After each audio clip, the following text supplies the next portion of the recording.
బాబా, మీరు ఆధ్యాత్మిక మార్గంలో ఉంటారు కదా, ఒకవేళ దైవం మీకు కనిపిస్తే ఏం అడుగుతారు? ఓహో, అలా అంటావా? సరే, విను.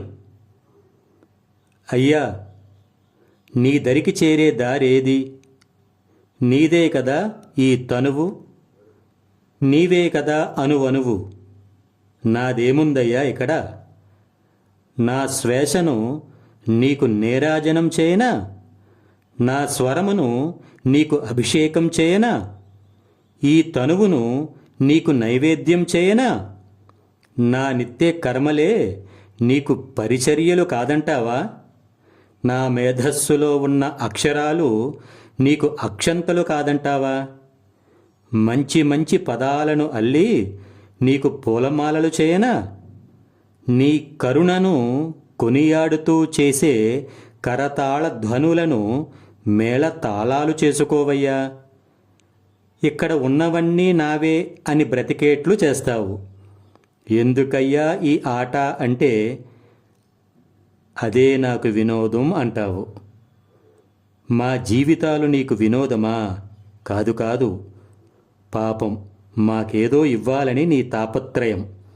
అది మాకు అర్థం కాక, ఒకవేళ అర్థం అయినా మోహం చావక ఇదిగో ఇలా మళ్ళీ మళ్ళీ వస్తూనే ఉన్నాం. బాబా, ఏంటి మీరేదో ట్రాన్స్లోకి వెళ్ళిపోయినట్లున్నారు? సరే గాని, మీకు కనిపిస్తే దైవాన్ని ఎలా అడుగుతారా?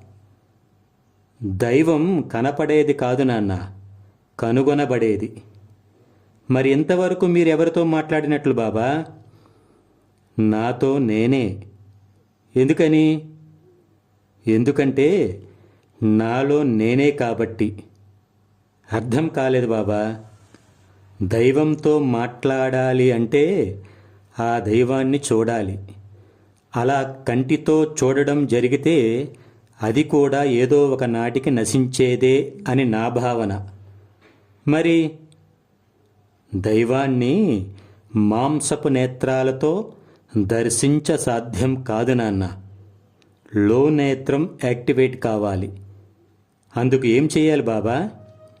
ఏమీ చేయకుండా ఉంటే చాలు. జై హింద్.